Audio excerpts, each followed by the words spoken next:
Hey Pisces, how y'all doing? Welcome. I am so very pleased to be back with y'all. I am set up in my new situation and space over here. Got a little new setup going on. Took me a minute to get back with y'all, but it makes it all the more sweet. And we're going to be doing your September general reading here. I want to get right to the meditation. So I saw a lighthouse immediately. And then I heard a song by, maybe a bit obscure, I don't know, but it's by an artist named Patrick Wolf. He's an Irish artist, and it's off of his debut album, I think, which was Lycanthropy. Anyway, Lighthouse. I heard that song and I saw the lighthouse, and then I heard, "Let everything come to you." I saw you guys being very still within this lighthouse and allowing everything. So if you think about it, a lighthouse, right? Let's just go with it. A lighthouse emits a light as a point of, it's a beacon, right? For ships so that they don't hit and crash on the shores, right? It's like, hey, this is here, exhibit some caution when you are approaching so that you can do so safely. I'm going to bring you into the harbor. I'm going to bring you home by emitting this beautiful and steady and constant and dependable light source, right?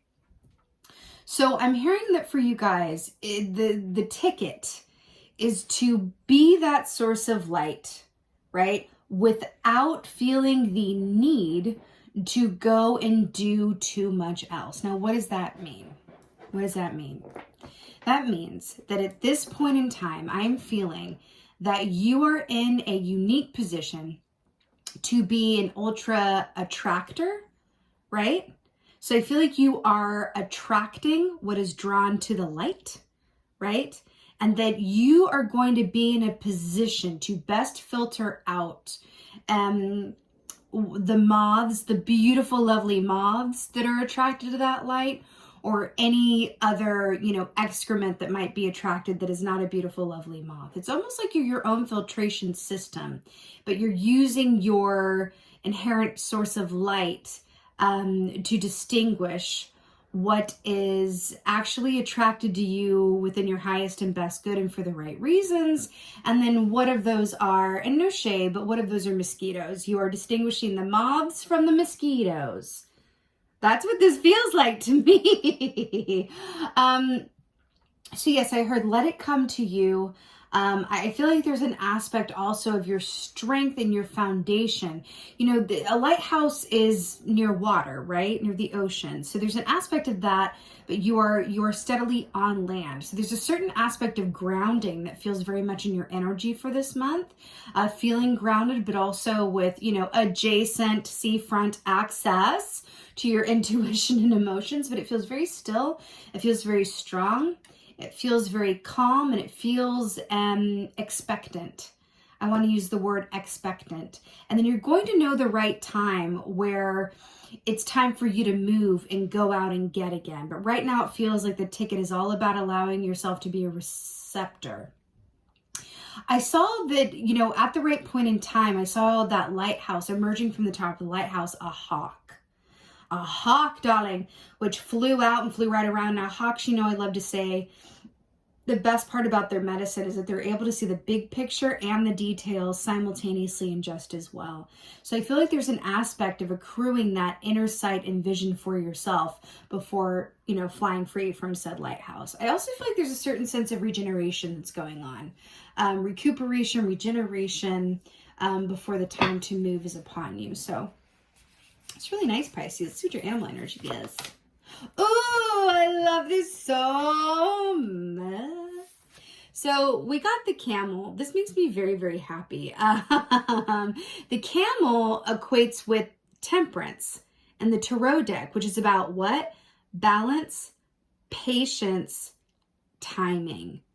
So this is a beautiful beautifully commenting on that meditation about allowing yourself to be that receptor and be still and filter out the moths from the mosquitoes, and allowing yourself to kind of accrue and recuperate your own energy and light source, right? Everything gets filtered through the light, right?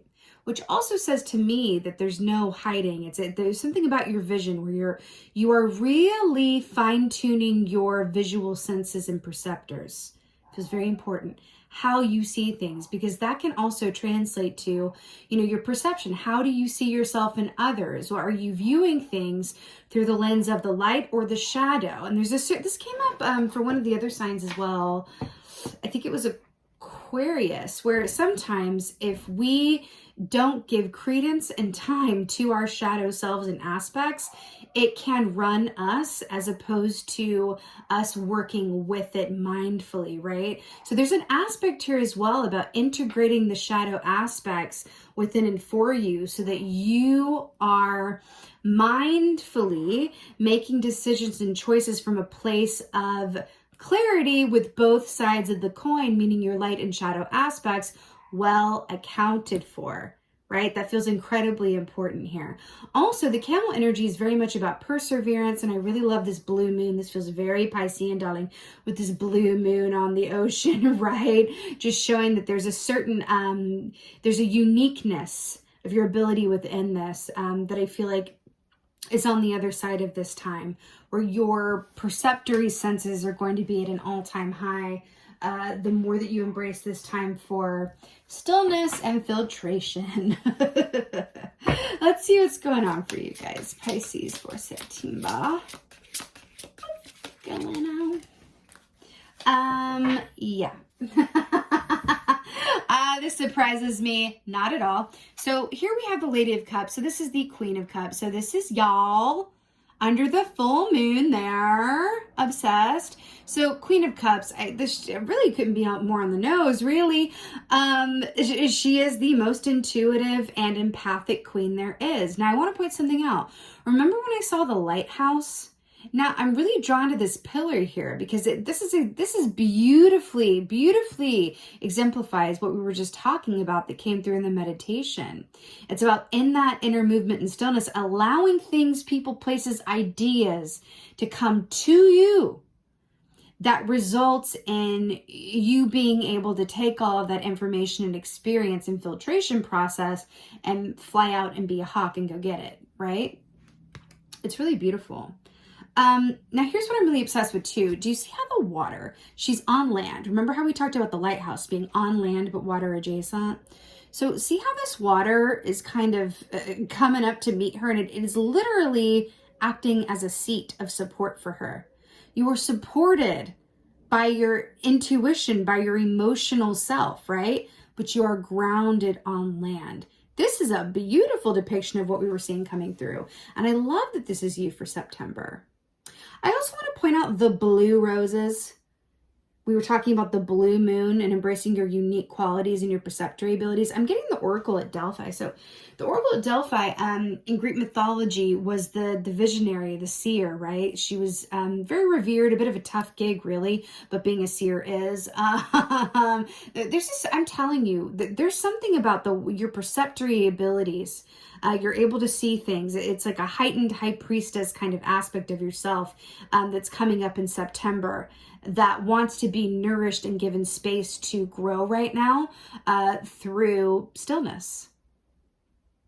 Stunning. Okay. Can I just say to you, I'm getting a feeling, grounding, I really have to emphasize this. Grounding feels extra 10,000 times more important than normal for you. When you are a receptor and you are filtering through the emotions of yourself and other people coming to you for advice, support, and help, because I do feel a lot of that for September for y'all as well, especially if you're in a line of business where you help others or you give counsel to others. Grounding yourself, it just feels, it's like the Oracle at Delphi. She's always depicted as kind of floating up in the air.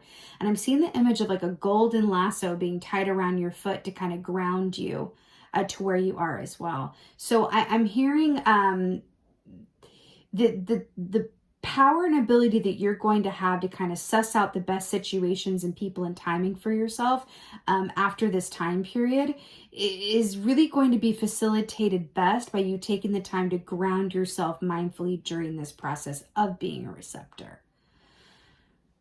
Yeah. Okay.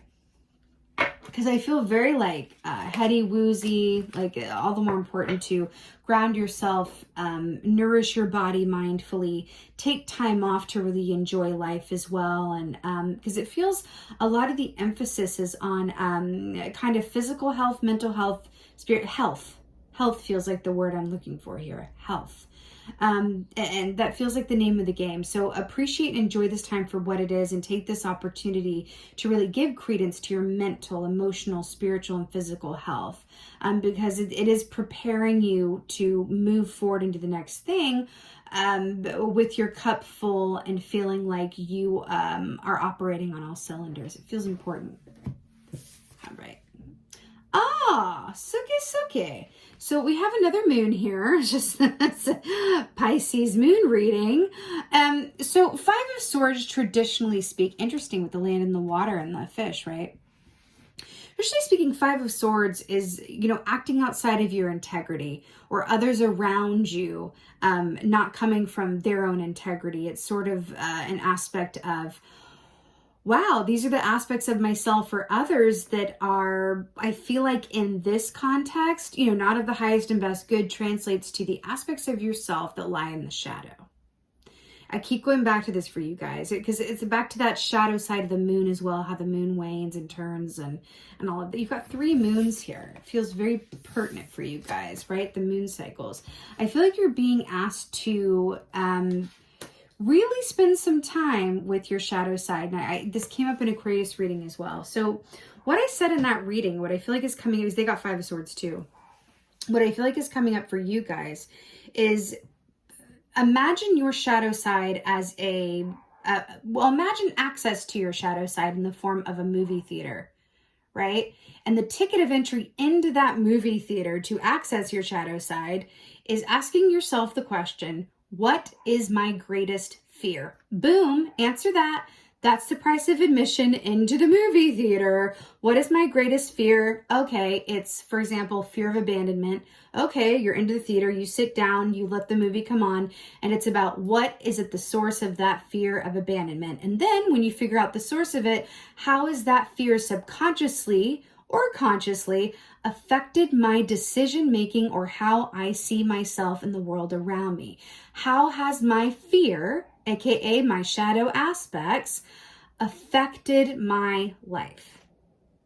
Right? Because until and unless that is looked at and integrated or given as much room as the light, right? It ends up affecting you subconsciously, which makes you reactive as opposed to responsive. You are being asked to take this time to recalibrate yourself to come from a place of response as opposed to reaction. I feel like for you guys, because it's depicted with 2 children as well, I'm getting a 6 of Cups aspect. I feel like there's a lot to do with the past here. Okay?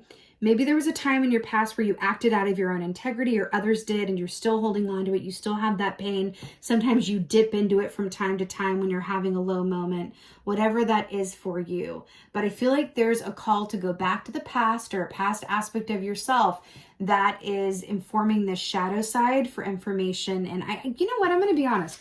I don't want to say healing because a lot of times people say like heal that shadow side and then no, because here's the tea. Shadow side, always going to be there. We want it there. Okay, we I don't know if anyone ever watched the original Charmed series, but in that series, there were this group of benevolent beings called the Avatars who promised a utopia, but what they did was they removed all of the shadow side out of humanity. It ended up being like a toxic positivity, which was really bad. There was no what? Temperance. There was no what? Balance. So it's not about healing the shadow side. It's about working with it, acknowledging it. Because then it loses its power because it goes, oh, I was a screaming child trying to get your attention, but now you're giving me attention. Let's collaborate. Right? That's what this feels like to me. And I'll tell you, often the source of greatest insight comes from that shadow side. That's where really a great wealth of information lies, right? I cannot. I absolutely love this key. So here we have the Lady of Wands. This is the Queen of Wands. Are you as obsessed as I am with how she's depicted on this card? And I'm really needing this forest green cloak in my life. So the Queen of Wands, traditionally speaking, this is brilliant because she is the queen of self-confidence, of grounding, of centeredness. It's similar to the Queen of Pentacles, but she is a lot more active about harnessing that natural fiery energy, right? Queen of Pentacles grounds herself naturally. She's just naturally grounded. Queen of Wands is more active about her grounding practice, as is beautifully depicted here in this deck. I just got this deck from Glastonbury, actually. I'm really living for it. It's really nice. And so I really love how this is coming through for you as well, because we were talking about what? You being a receptor, right? And is she not literally sitting in the middle of the woods, like receiving? We were talking about getting grounded as a point of paramount importance. And she's barefoot sitting in the forest. I can't think of a better way to get grounded. Maybe order her a taco cart. And then she gonna be real grounded in the forest eating some tacos, right? So this is really beautiful for you guys. I feel like this is what is on the other side of where you are, right? It's this aspect of like, you know, allowing yourself to filter through, you know, what isn't working, the shadow aspects of yourself that want to be acknowledged, but also through that perceptory sense, acknowledging the people, places, things, and mindsets that are causing you to manifest the same situations or thought patterns or people over and over and over. I feel like there are blocks within your energy that have everything to do with how you do and do not see things. Okay? Let's get some clarifiers. Queen of Cups. You know, I'm getting something else. There's a movie, well, it's like a series. It's, you know, a lot of things, but there's a movie called The Last Airbender. If anyone see it, in the movie, there's like this moon spirit that incarnated itself or whatever, helped this girl live who was near death. And then she had to return her soul to this like sacred well in order to like save people, whatever. But there's an aspect of these two fish. I feel like it's the moon and the sun. Again, back to the shadow and balanced aspect of yourself, right? Feels very important. I feel like there's an emphasis on the sun for a lot of people, an emphasis on the light, an emphasis on being in and of the light, be the light, all of that. But I feel like the shadow is like, that's okay. You can ignore me. You cannot want to look at me, but I'm not going anywhere. And I'll just be here in the background, subconsciously affecting your choice making. That's the T. So Page of Swords. Page of Swords. So this is information, communication, realization, right? And I'm really obsessed that it's coming up as the Queen of Cups, because look at this Roadrunner, look like it's going right to her. Remember when I said, let things come to you? I feel like in this context, this is speaking specifically of allowing information to come to you, let the realizations come to you, but also let the offers come to you, communication come to you, let it come to you. But I also feel like with this Oracle of Delphi thing that I'm channeling, there's this aspect of like this divine insight coming through where it feels like your perception senses, the way that you see things, wants to be rearranged. Because I'm seeing like a mind pick, like a little mental pickaxe thing. It wants to be rearranged. I feel like there is some old ways of thinking or some mental scars or some sort of like some stuff that wants to be cleared out. I'm seeing the image of a freezer that needs to be defrosted.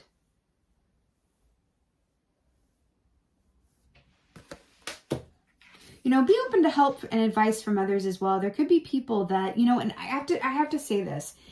In order to receive help from, you know, divine help or energetic help or however you want to look at it, put out the call. Ask for what you need. It's a reciprocal relationship with spirit guides. If that makes you a bit like woo-woo, then even people in your life, elders, family, friends, that can help you within this process of, you know, the mind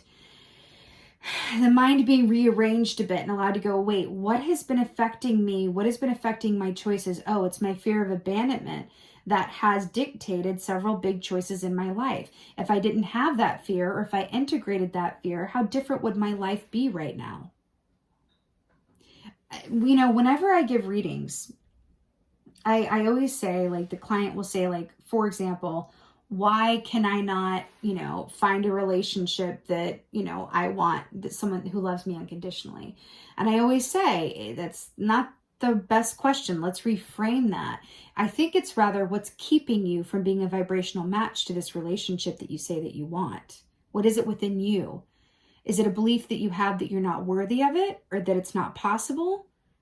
Is it a belief that if you get it, it'll just be taken away? Is it a belief that if you get it, you're just going to mess it? Like, really, it all comes down to you, right? That's a hard truth. It's a hard truth. It's in our nature as humans to look outside of ourselves for answers or reasons, right? And truly, it's a cliche for a reason, but it really, everything, all the answers you could ever need, the truth, right? Everything that you could ever desire, the roadmap there is quite literally inside of you. It's just about acknowledging what is blocking that from manifesting for you in physical form. And it starts from the inside. And I feel like that's what this is about for you guys, okay? All right, Five of Swords. Wow. So to clarify, the Five of Swords is the Ten of Swords. This is quite literally what I was just talking about.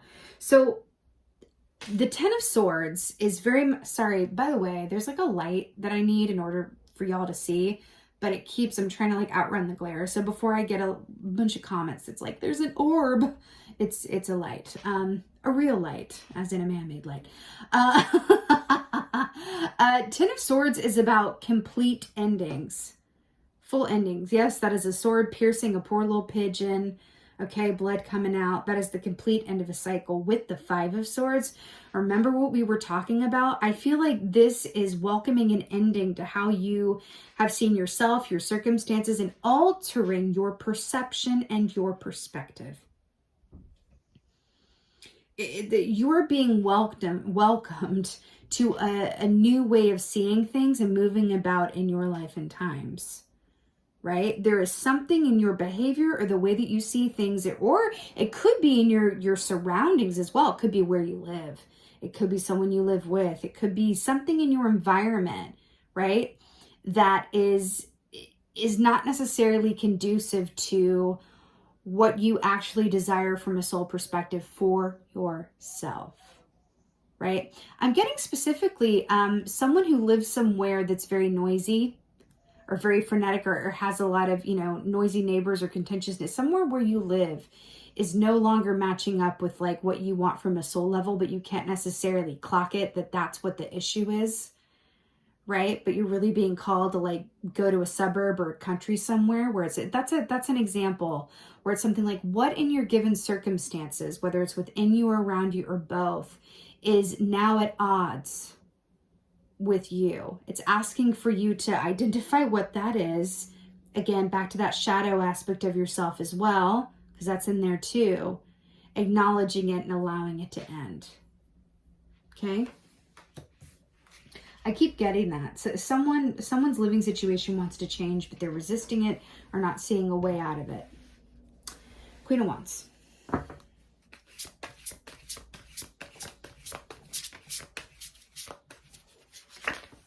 Yeah, boy. Queen of Wands on the bottom there as well. Hello and goodbye. Queen of Wands, by the way, I'm not a fire sign, but I am a fire rising. She's my favorite queen. Queen of Wands. I live and breathe. Wheel of Fortune. Yes, please and thank you. I do feel like this ladybug is a very special symbol for someone watching this. So hello, ladybug for you.